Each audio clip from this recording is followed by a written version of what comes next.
I hid my one-night stand for 2 years, but he found out and his revenge was brutal. I know it probably isn't the smartest thing, coming in an app like this to talk about my personal life with strangers, but I have no other choice and no one to talk to. I just want to get things off my chest. I just need someone that will listen to me. No one even wants to be seen with me, let alone talk to me after what happened. I mean, a few weeks ago everything was fine. It wasn't perfect, but life was all right. And now I've lost it all. My life and my relationship will never be the same because of some stupid mistake I made years ago. Now that everything has happened, I can't help but look back and wonder, marvel even, at how much of an idiot I'd been. I'd had everything. Jeremy, male 30, and I met like 6 years ago. I can barely remember any of the details. I just remember that I swiped on him on one of the many dating apps that I had on my phone back then. We matched, and then we started talking. Now, at that time, I was already pretty jaded, and even though I hoped for the best, I knew that most conversations on that app would lead to nowhere. So I didn't give him my full attention, but he surprised me. He was consistent and caring, and he asked to go on a date the second I felt comfortable. We started dating a few weeks in, and it was great. It hadn't even been that long yet, and I already knew 2 things: that he was the best boyfriend I'd ever had, and that he was probably going to be the last boyfriend I ever had. At first, none of that bothered me. I really didn't mind, and it was fine to just not pay attention to it when we were just a year into dating. But then 2 years passed, and then 3, and then suddenly we'd been together for 4 years, and everything seemed too real. I tried not to panic or act weird, but that was hard. I know some of you are wondering why I didn't just speak to him or tell him what was going on with me, but it wasn't so easy. I knew that telling him would only make things worse. He would end up thinking that I was so weirded out because of him, and how I felt about him, and not about the idea of being tied down for life. That was what was truly terrifying. I'd never been the kind of girl to dream of my wedding and happily ever after. Sure, I wanted romance like everyone else, but marriage and being with one person for a lifetime? That was something I would happily pass on. And it was something I thought I would never have to worry about, since the men that I dated weren't the serious type anyway. But things were different with Jeremy. There was actually the potential for something serious. We'd been together for 4 years before it happened. That morning, I'd had the day off of work, and I decided to clean the place up. I'd moved into his apartment at that point. Jeremy was a hoarder who didn't like to admit that he had a problem, so it was up to me to go through his things sometimes and get rid of the truly useless stuff. I was going through his bedside table when I saw it. It was barely hidden under a pile of old receipts and documents, a jewelry box. One of those small antique ones, and I knew what was inside before I opened it. It was an engagement ring. An honest-to-God engagement ring. And it was beautiful. The cut-in stones were exactly the kind of thing that I would like. But I wasn't excited. It only made me feel even more trapped, knowing that any moment from then, he would propose, and I would end up legally bound to him. It was terrifying, not because of Jeremy himself, but because of how it would alter my life. It was easy to ignore where we were headed when things were just easy living in that apartment together, but the ring made things so much more real, and I couldn't handle it. I called my closest friend at the time, Quinn, and she listened to me go on and on about how I couldn't do it, and how I would have to break up Jeremy. By the end of it, I was crying and staring down at the ring in my hand, wondering if I should just hide it so he would be thrown off from proposing for at least a few weeks. Quinn was less than amused. She'd always been the more straightforward, blunt to the point of being rude, one in the friend group. It was why I called her. I knew that she would give me good, solid, even if a bit harsh advice. She suggested that I just needed to have a night out. I was beyond confused as to how that would make me feel better. So she explained that I could let go of my fears a little by doing something fun to show myself that even though I had been with Jeremy for years, I was still free and able to do what I wanted. If I'm being honest, it didn't really make much sense to me. I didn't understand how that would stop me from feeling what I was feeling, but after a few minutes of listening to her, I started to think maybe it wasn't such a bad idea. Maybe going to a club and having fun like we used to would help me feel less trapped.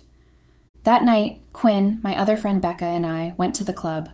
The plan was just to get a few drinks and let loose, just so I could feel less suffocated and stifled. That was the plan, and that was how things started out.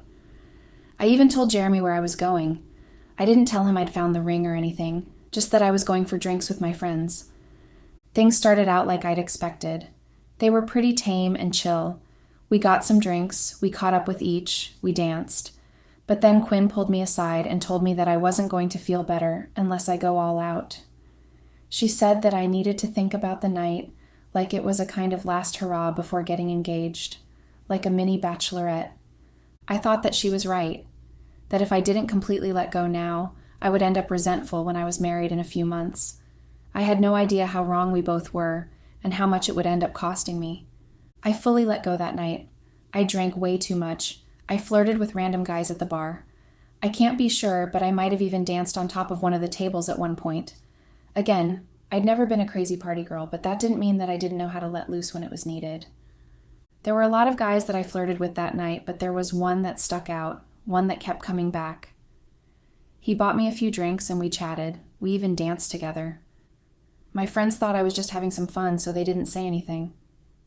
None of it was serious. It was all just a good time. That was what I kept telling myself as the guy led me out of the club and toward his car. He told me that he had a bit of some cigarettes with him, but we obviously couldn't smoke them in the club. I hadn't smoked in years, since college probably, and since that was a night of letting go, I thought, why not? I was too drunk and high on the feeling of being wild and unpredictable to have any kind of self-preservation, or even consider how stupid it was to follow a stranger to his car. Luckily, he wasn't a killer or anything. We got in his car and smoked for a bit. I wish I could say something more ceremonious happened, or that I was compelled by some strong bond to do what I did next. I don't have any excuses, no good ones anyway. I kissed him, he obviously kissed me back, and then we got a little handsy. It was like the voice in my head was gone for a moment, and there was nothing to stop me from getting in the back seat with him. No voice to remind me that Jeremy had probably texted to check up on us by then. All I could think about was that ring, and how much I wanted not to think about it. We had sex in the back seat of his car, and I don't even remember if it was good or bad. I don't even know how to describe it. It wasn't passionate, it wasn't romantic. It wasn't even rough or intense. It was just fast and impulsive and fueled by something I can't name. I don't remember if it was good or bad. Afterward, I felt sick. It was like someone had turned the volume back on in my head, and suddenly, all I could hear was my own breathing and the blood rushing in my ears. I couldn't look at him, couldn't even pretend to make conversation. I pulled my clothes back on in silence, still a little buzzed, but sober enough to realize I'd crossed a line I couldn't uncross. I didn't even wait around for him to say anything. I hurried back to the club and told them that I was leaving. They asked what was wrong since I looked so distressed, but I told them I would explain everything later. By the time I got home, Jeremy was already falling asleep. He was drifting off, but he tried to stay awake so he could ask me if I had a good night. I told him to get some rest and that we would talk in the morning. He looked so happy that I was back that the guilt almost made me throw up. I took a shower with water hot enough to make my skin all red and achy, as if I could wash away what I had done, what I had ruined. I laid down beside him that night, but I couldn't sleep. All I could think about was how he was going to find out what happened, and then he would leave me. The thought of him leaving made me feel devastated. Suddenly, the ring was all I wanted. I decided to hide things from him. I couldn't confess to it. The next few days passed with me constantly looking over my shoulder and wondering when Jeremy was going to confront me. But he never did. 2 weeks after that night, he proposed. That was when I realized two things. The first was that I'd gotten away with it. I'd cheated on my boyfriend and he didn't find out. The second was that I'd made the right decision to hide things. I'd made a mistake, and I'd risked our relationship, but his proposal was my second chance, and I gladly took it. I said yes. That was 2 years ago. Those 2 years were fine. A few months in, and I stopped looking over my shoulder, stopped worrying about when Jeremy was going to catch me. Our lives settled into something that was more than I could ask for after what I'd done. Things were good between us. They really were. But then, they got a little rocky when Jeremy started to notice that I never wanted to talk about our wedding. He would bring up choosing dates and a venue, and I would do all I could to brush him off. He tried his hardest to get me to talk about it, but I did what I could to avoid that at all costs. He even got his mom to call me one night and ask about when we were having our engagement dinner. Her pestering got so bad that I eventually caved and we had to plan one. The dinner ended up happening about a year after the proposal. After that, things got tense. Jeremy could sense that something was wrong, but obviously I couldn't tell him that I was having second thoughts about marrying him, so I kept telling him that everything was fine. It wasn't like I didn't want to be with him. I just didn't want to get married. I wouldn't have wanted to get married no matter who I was with. It just wasn't something I wanted. But he wouldn't understand that. He was just too sensitive. He wouldn't get it. He'd think my reluctance meant that I didn't love him, and I couldn't have him thinking that, because it was the furthest thing from the truth. I loved him more than anything. Fast forward a few months, and this thing between us had only gotten worse. There was this weird distance between us, and I didn't know how to fix it without coming clean. We started to get short with each other. Not actual fights, just little spats over stupid things because we couldn't address the big things. Eventually, though, Jeremy told me that he had selected a date and that now we needed to decide on a venue. I lost my shit. I wasn't actually upset about the fact that he'd chosen a date, but I made it seem that way so that he would back down and hopefully we would choose a date months later. But Jeremy had had enough of my bullshit, and he told me that the date was staying no matter what I said. In the end, there wasn't much I could do. I had to accept and get used to the fact that I would get married in a few months. I tried my hardest to do just that, and I spent months planning it with him. We chose the venue, catering, music, all of it. But as the date started to get closer and closer, I started to feel that familiar feeling of being closed in, like the walls around the house we'd moved into were going to box me in and choke me. That brings me to 3 weeks ago. We were both home from work, and he was going over the final details of the decor while I was making dinner. When I was finished, he handed me his laptop to show me the vision board he and the decorator had made. It was horrible and completely different from everything that we agreed upon. We had chosen the colors together, but what was on the board was something completely different. I asked him why he had changed it, and he told me that he had tried to talk to me about changing it, but I told him that I didn't want to think about it. It made sense that I would say that. I'd been trying to avoid dealing with my own wedding for as long as I could, but that still didn't give him the right to sneak around with the decorator and change things. I asked him why he didn't tell me, and he said that he was telling me now. The whole thing ended up spiraling into a huge fight, and before I knew it, we were both yelling at each other. We were angry for completely different reasons, and the stupid decor was the excuse we needed to let it out. I'd never seen him so angry and heard him say such hurtful stuff. It was clear that my distance and weirdness in the past months had really gotten to him, but it still wasn't fair to treat me like that. So I left. Right in the middle of the argument, I grabbed my phone and my purse and left. He called after me just once, didn't even leave the kitchen or follow me. I got in my car and started driving. I wasn't even sure where I was driving to. I just knew that I needed to leave. I wasn't going to do anything. I didn't leave that night with the intention of throwing it all away when my wedding was just weeks away. I stopped at a parking lot for a bit and debated where I should go back before I finally decided to just drive around for a bit more. But then, almost like it was fate, or some twisted version of it, honestly, I drove past the club from back then and I just felt this overwhelming need to stop. I don't know why. It's not like I was dressed for a night out or the mood to dance with people. I walked inside that club, even though it had been 2 years since I stepped foot in it. Months since I'd even had a passing thought about that night. Unfortunately for me, the last person I wanted to see was sipping a drink at the bar. I didn't even remember his name, and there he was, like no time had passed. It wasn't like I had feelings or anything, it was just surreal. I looked away and tried to avoid him, but he came up to me. He convinced me to let him buy me a drink after minutes of pestering, and then we talked for a bit.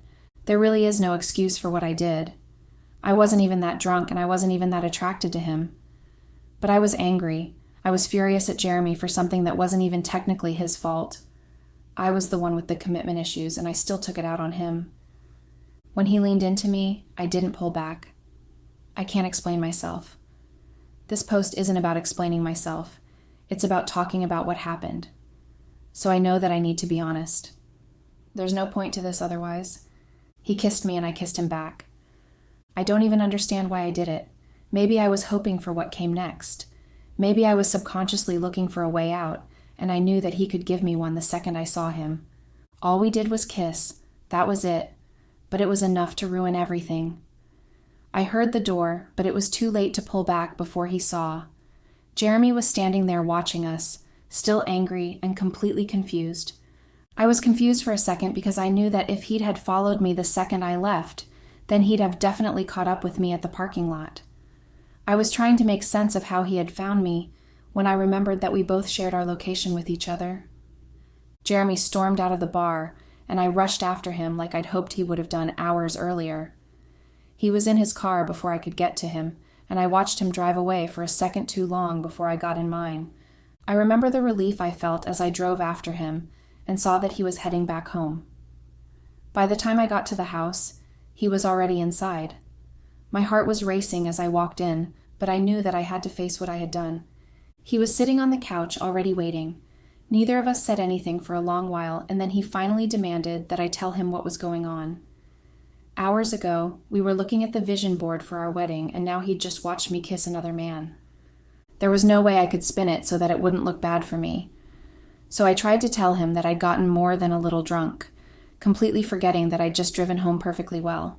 But he cut me off and told me that he would walk out of the door if I lied to him again. He said that he knew from the way we kissed that there was something else going on, and that it was best if I told him, because he was going to make sure he found out either way. I started to really panic. I knew without a doubt that he was serious about both threats. If I lied to him then, and he ended up finding out anyway, he would never forgive me. I had to come clean. I thought that maybe it would be better for us to have it all out in the open.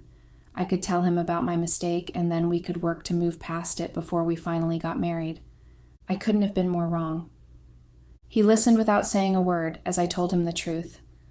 I confessed to meeting the guy from the bar 2 years before and having sex with him. I told him about all of it. He didn't say anything when I was done talking, not a word, just stared at me like I was a stranger, like he couldn't believe the person sitting across from him was someone he'd shared 6 years of his life with. I waited for him to yell or cry or throw something, anything to break the silence, but nothing came. He stood up slowly, picked up his phone from the table, and walked toward the bedroom. I slept in the guest bedroom that night. I thought maybe he just needed space, and that he just needed to process everything I'd said, that he was going to cool off, and then we'd talk again. But that's not what happened. The next morning, he was gone. So were half his clothes and his work laptop. No note, no message, just silence. I texted, I called, nothing. I even tried his office, and that's when I got the first hit of what was coming. His assistant sounded weird on the phone. She asked me in this very formal tone, which was weird because we were friends, if I wanted to leave a message. I asked her if everything was okay, and she said, "Jeremy just doesn't want personal calls at work anymore." Then she hung up, just like that. That plus his things being gone worried me a lot, but I tried not to dwell on it too much. Maybe he was still angry. He had every right to be. It wasn't my place to now demand his presence after what I'd fawned. But then the next day, I realized that he was just getting started with me. I tried logging into my work email from home, and an error message kept popping up. Tried again. Locked out. I called my boss in a panic, and he didn't even let me speak. He said I should have come clean before it reached him from someone else, that the company couldn't afford the distraction and the drama, and that I was being let go effective immediately. I asked him what the hell he was talking about, and he told me that Jeremy had forwarded him a thread of messages between me and Quinn, screenshots of me talking about the hookup, messages that I barely even remember because it had all happened 2 years ago. He'd also sent over the video. It was a video from back then, one that Quinn or Becca had recorded of me leaving the bar with the other man. It didn't take much for my boss to connect the dots. I worked now, I guess, in a PR and marketing agency. Reputation was everything in that business. It made sense that they would rather cut me off than deal with any backlash or bad press. I couldn't believe my eyes, though, and I only felt worse when I found out hours later, after packing up my things from my office, that Jeremy had posted that thread to social media in the morning, and it had already gone viral. I couldn't even scroll through the comments for a few seconds. The things that they were saying about me were too hateful. He was merciful enough not to reveal anything too incriminating. No pictures, no names, but it was clear enough. Imagine dating someone for 6 years, it started, planning a life with them, loving them through everything, only to find out they'd been lying to you since before the proposal. He laid it all out. The cheating, the cover-up, the second encounter, and the proposal she said yes to because she got away with it. I know some people might have thought it was vague enough, but everyone who knew us knew it was about me. Within hours, I had old college friends texting to ask if it was true, family members calling to ask what was going on and if the wedding was still on. I tried to talk to him one last time. I showed up at his office, looking like hell, and begged the receptionist to let me through. She said he was in a meeting. I knew she was lying, but I didn't push it. I just sat there for a while, waiting for something to shift.